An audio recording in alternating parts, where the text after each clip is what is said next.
My guest today is Georgios. Georgios is the co-founder of Axelar Protocol and the director at the Axelar Foundation. Welcome to the show.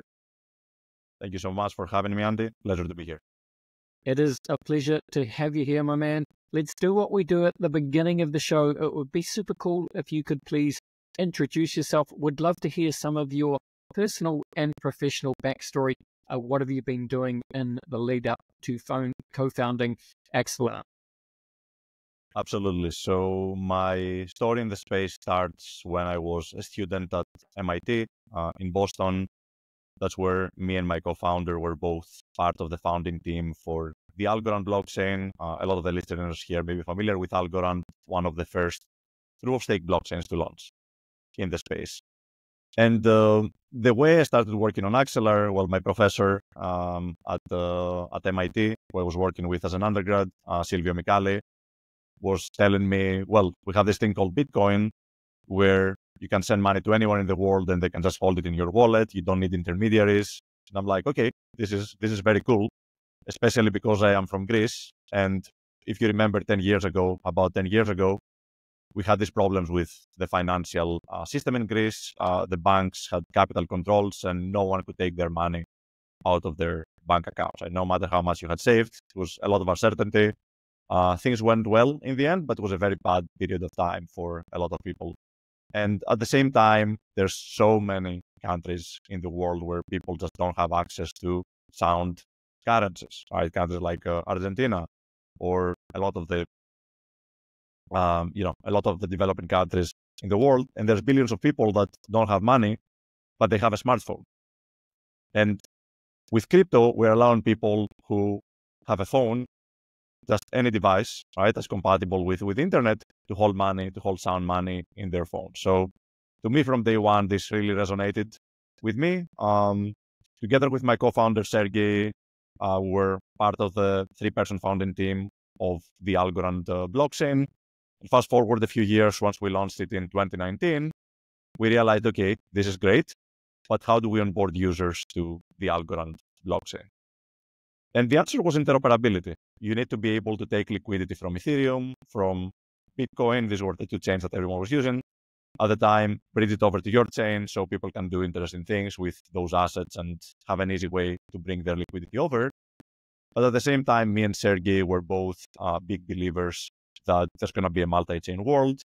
No single chain can satisfy the scale and demands of any real-world applications today, right? And honestly, there's many different forces that are driving us towards a multi-chain future.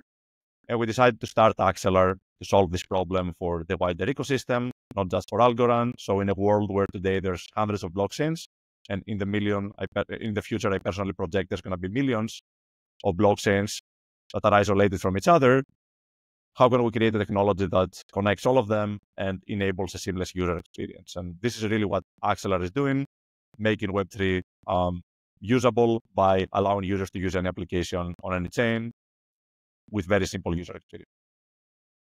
Yes, thank you very much. And, it's fascinating to, hear more about your background, both as, someone who's from Greece and obviously the turbulent decade or two that Greece has been through economically, and of course, your personal history as one of the core team members originally at Algorand, and I believe you were also the first Greek to win a gold medal at the International Mathematical Olympiad. And was that while you were at high school?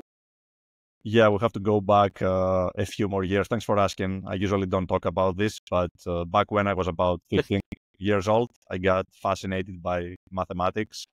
I also really want to just live abroad and travel the world. So I figured out, well, if I get really good at this, maybe there's a way to go to a big university abroad. So I literally was studying math for 2 years straight. And I went from not being really good to being the first student in the history of my country to wield a gold medal at the international mathematical competition. And that's how I ended up at MIT.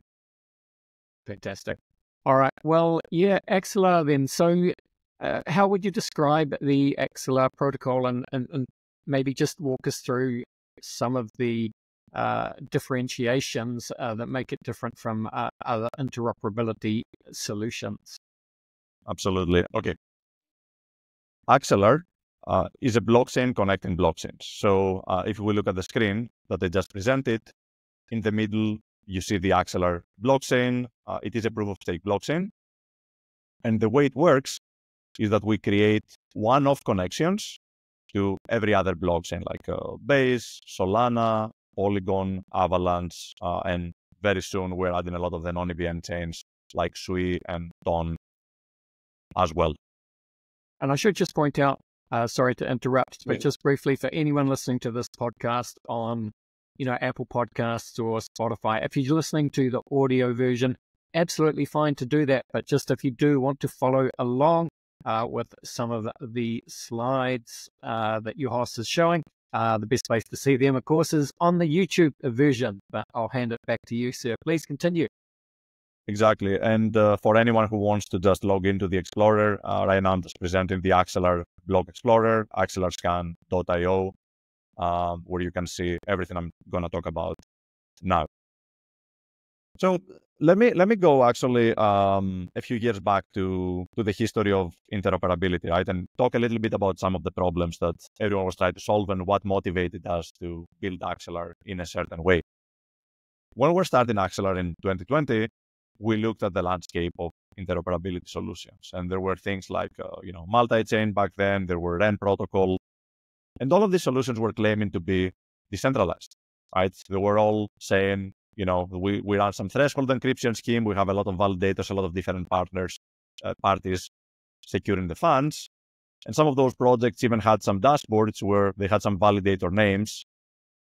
And if you were technical, it was pretty obvious these dashboards were fake, right? So, I was like, well, this has to be some fully centralized solution. They're claiming to be decentralized to get market share, but something is going to go wrong at some point, right? And with a lot of those solutions, and just multi-chain being the most recent example from earlier in the year, well, it turned out that they were not so decentralized. The founder just held the ledger in their back pocket or whatever they were doing to store the funds.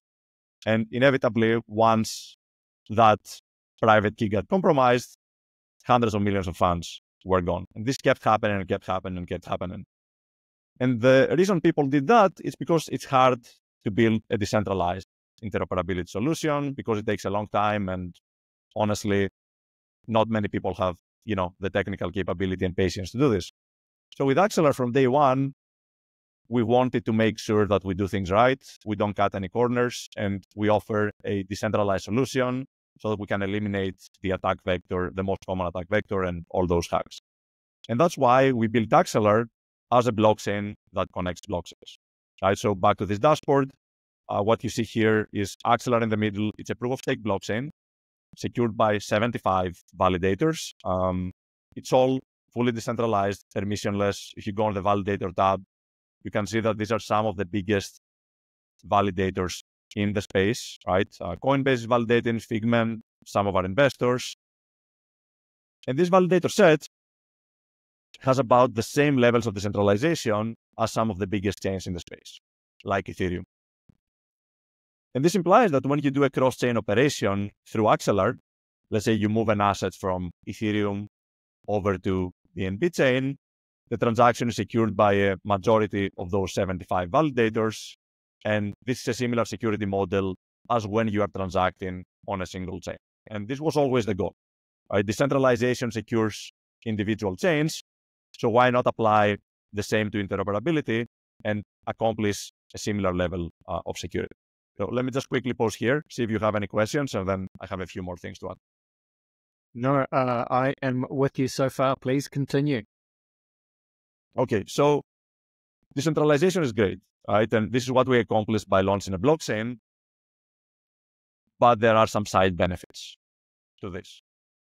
Because Axelar itself is a blockchain, it's enough to connect another blockchain to Axelar, and you get access to the whole ecosystem of chains that we are connecting to Axelar, right? So at the fundamental level, all Axelar does is passing messages from one chain to another, which allow people to build, cross-chain bridges, cross-chain lending protocols, any kind of cross-chain application you can imagine. And once we connect a new chain to Axelar, if you want to send a message from a chain, from the new chain to any other chain that has been connected to Axelar previously, the message gets routed through the Axelar hub. So you don't need to create pairwise connections every time you add a new chain. The whole set of chains is fully connected once we create a new connection to Axelar, right? So you have many-to-many connectivity, and this is very different from virtually every other solution in the space, where they connect chains in a pairwise manner, and the complexity scales quadratically with the number of chains, right? And that's why Axelar is the only interoperability solution on the market today that is decentralized and has a blockchain. And this puts it in a very unique position for the upcoming explosion of chains, and should theoretically even be able to scale to more than 1 million chains. Got it. Thank you. Okay, so if we are moving towards this, multi-chain future that you're talking about, to walk us through how the Mobius Development Stack helps developers prepare for and even potentially thrive in that kind of multi-chain universe. So the Mobius Development Stack is the new developer stack that was launched on top of Axelar. This is another benefit of Axelar itself being a blockchain. You can have smart contracts on top of it, and now everyone can build a connection to Axelar, right? So initially, the initial development of Axelar, Interop Labs built the initial connections, but now the connectivity method is being fully decentralized, and we have many different entities. Just to name a few, there's Common Prefix, a very strong engineering team out of Greece. There's Iger, there's Buildy. There's many different engineering organizations that are each building different connections, different chains over to Axelar, right? And anyone can build their own connection now that we have smart contracts on top of Axelar. This will allow us to add the biggest non-EVM chains, including Ton, Ripple, Sui, Solana, and many more in the coming months, right? So again, this is only because Axelar has this many-to-many connectivity. So once someone writes a smart contract on Axelar and connects their chain, they can route messages to any other chain, right? So it's a very low lift to add a new chain now, and it's fully permissionless. Yeah, and I've seen that the early adopters or people that are using your platform, you've got everyone from Uniswap to Microsoft. You've got backing from the likes of Binance, Coinbase, Polychain, some pretty big hitters, both in terms of people you're working with and people that are backing you as well, Georgios. Exactly. So Axelar, over the past, I think, a year or two, has been integrated with some of the biggest protocols in the space. Uniswap is using Axelar for cross-chain governance on a couple of chains. We had an integration with Lido, where they have their asset Stake Teeth, which is the biggest asset in DeFi, $30 billion asset, and they wanted to bridge it to the BNB chain and to the Cosmos ecosystem.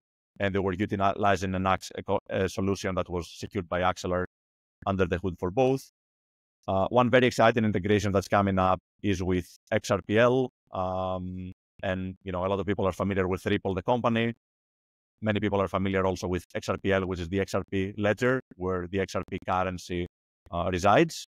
And they have a new initiative where they're launching a new EVM chain to bring DeFi to the Ripple ecosystem. They have a new stablecoin, and they're going to be using Axelar to bridge over XRP from the XRP ledger to the XRP ledger sidechain. It's an EVM sidechain, so that people can use it for gas to use the chain. So anyone who's going to be using DeFi on the EVM sidechain of XRPL will have to use Axelar to pay for gas. And we're talking about one of the biggest assets in the space. Again, $200 billion asset in FDV.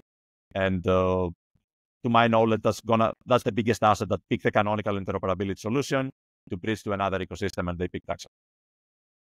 Yeah, you're right. That Ripple stablecoin is a massive project, and just about to launch, as I understand it.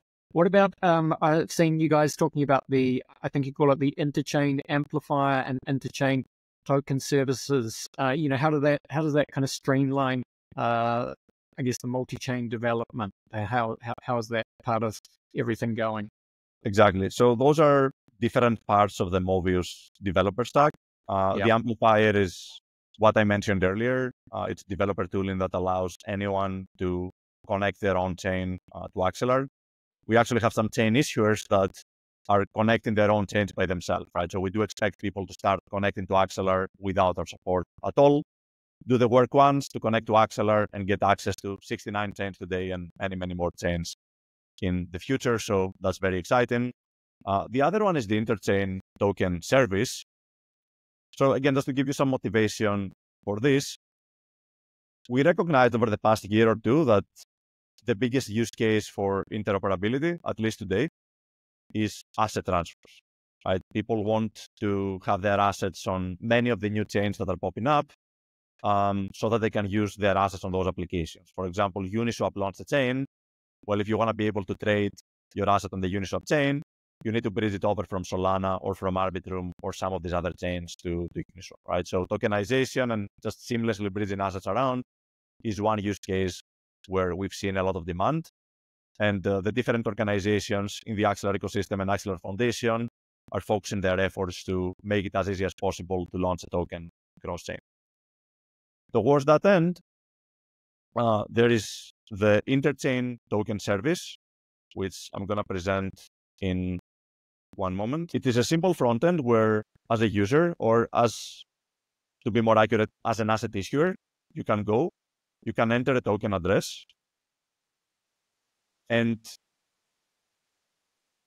this is a token that was already existing on the front end. But effectively, if I add a token that's not already existing, you would connect your wallet.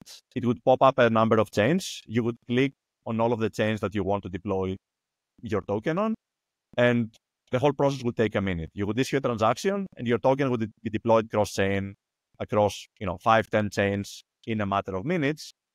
And then you will have a front end through which your users can go and bridge the token around. So historically, it's been a lot of work to deploy a token cross-chain. You have to go to talk to the cross-chain provider. In this case, would be Axelar.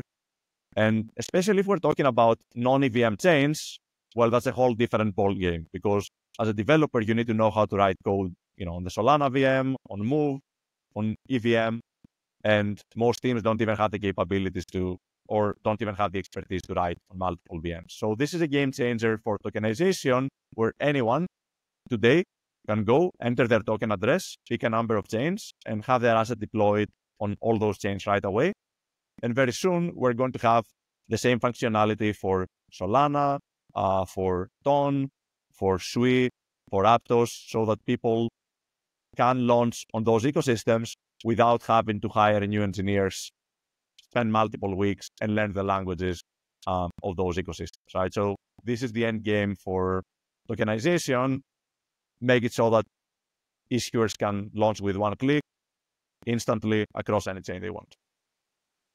Fascinating. Yeah, I love that. And the UI, the UX looks very slick indeed. Thank you for showing us that. Look, just I guess as we start to finish up this part of the podcast, your host, just what is next for Axelar? Anything coming down the product pipeline? Any new integrations that you're able to talk about? What's on the horizon and the kind of short to medium term for you guys?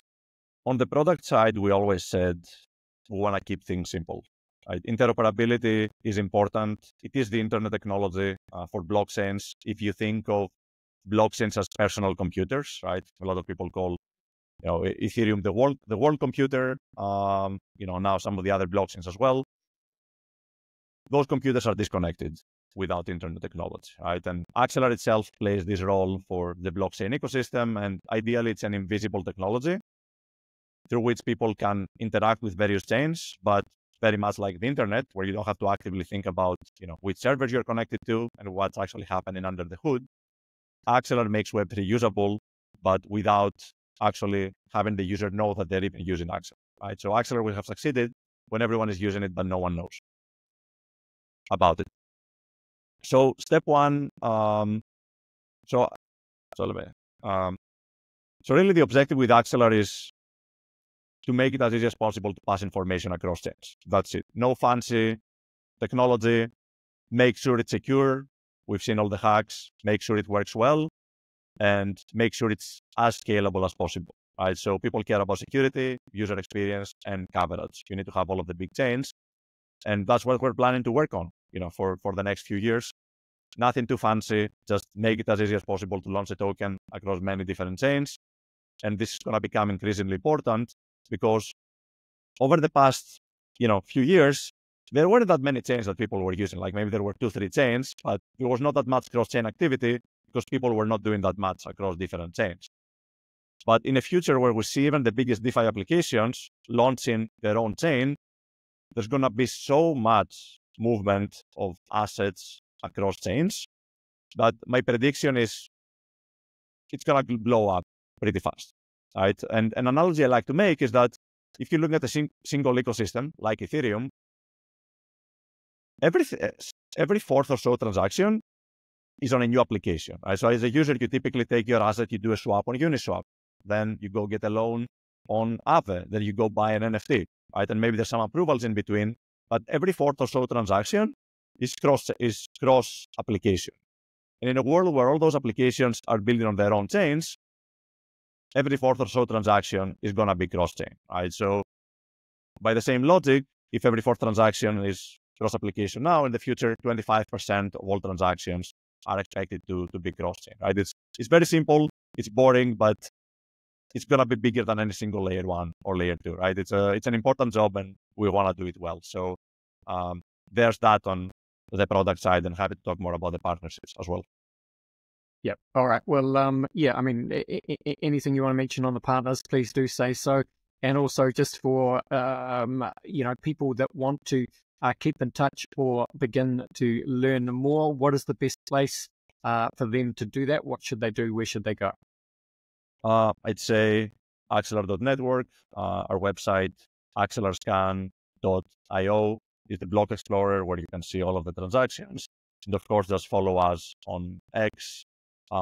If you have specific questions, please feel free to message me as well on X.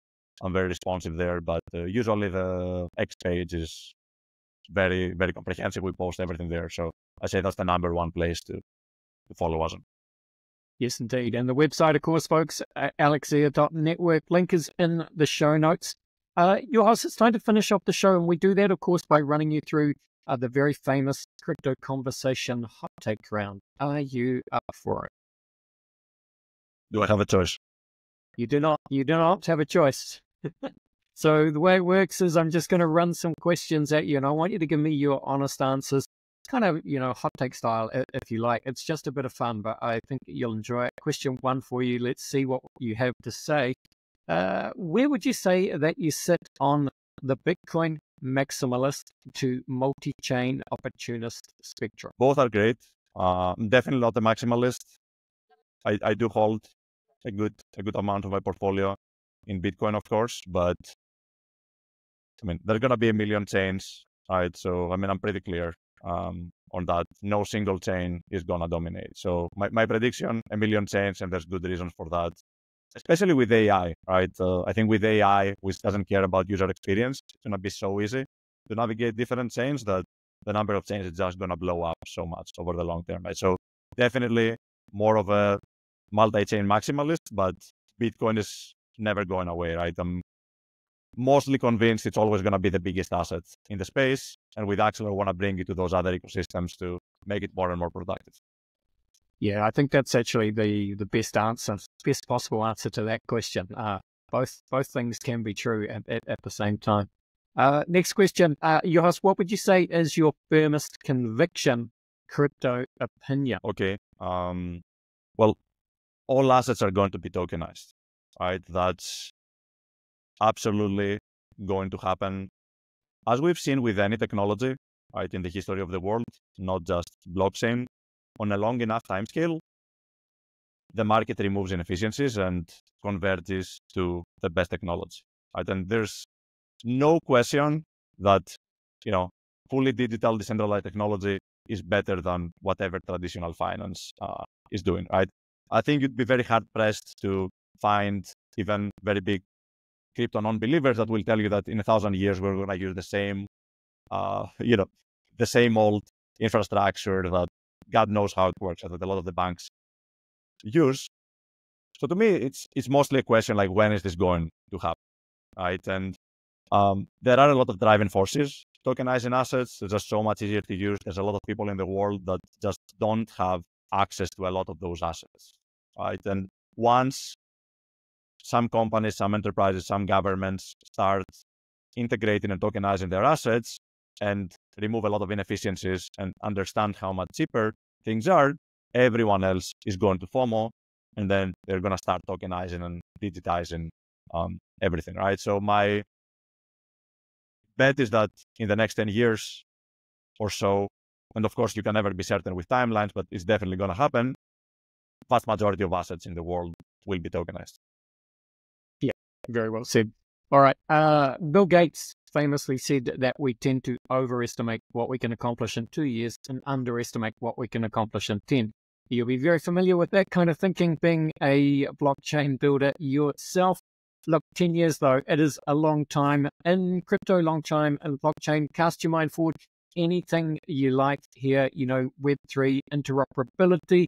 Alexar, what does it all look like in 10 years' time? Well, in 10 years' time, just repeating what I said earlier, 25% of all transactions are going to be cross-chain. Interoperability will be the most important infrastructure in the space and will do way more transactions than any other single blockchain. And hopefully it's going to be an invisible technology, right? So it will be in everyone's lives, adding value to everyone's lives, but no one will have to know that they're actively using it. It will just be people having assets on their phone.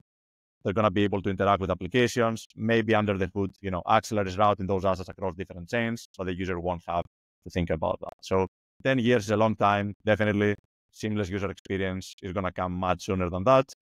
And my hope in the next year or two is that we're going to see more and more users across the world, especially now that we're seeing tokenized treasury products on chain. This is equivalent of a savings account on chain. With stable coins, we gave access to so many people across the world who don't have access to sound money.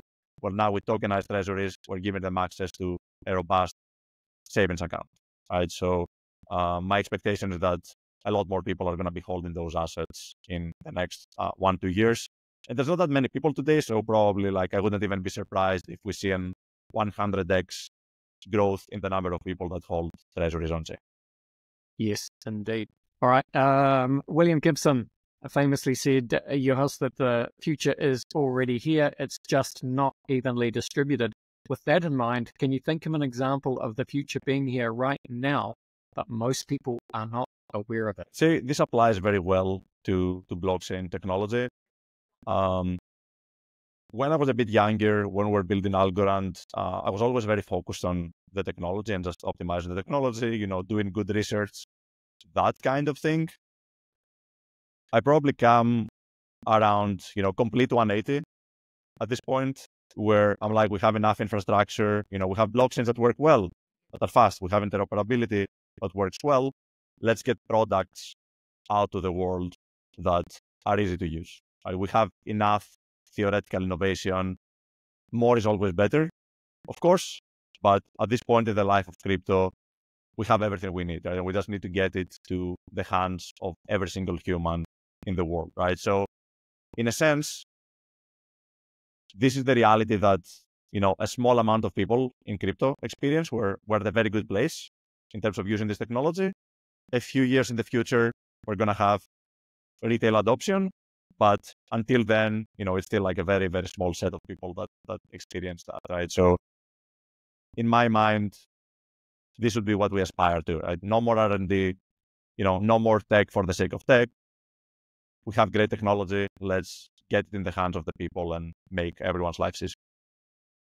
Yes, indeed. Very well said. Brings us nicely to the final question, your host, which is, what is your favorite science fiction book, film, or TV show? I actually don't watch TV at this point. So, just working or socializing, going out. I found in my life that to be effective at something, you just need to be single-minded. So just don't do too many different things. Maybe ask me again in 5 years. Hopefully it's going to be the same answer. Yeah, good question. Yeah, and look, that's excellent advice actually to anyone listening. If you want to be effective at something, yeah, focus and dedicate your time and resource. Look, this has been a lot of fun, Georgios. It's been an absolute pleasure having you spend some time with us today. Just to close it out, please tell people where they can find you on X or wherever else you like to hang out online. And again, just direct people to where they can learn more about what you guys are building with Alexa. Easy. Let me just send you some links, and maybe we can post them under the video, and people can just click on the links. Please check the show notes, people. Alexa, yeah, all the links are in the show notes. Fantastic. Hey, well, this was excellent. Thank you so much for spending some time with us. All the best, and bye for now. Likewise. Thanks everyone for listening.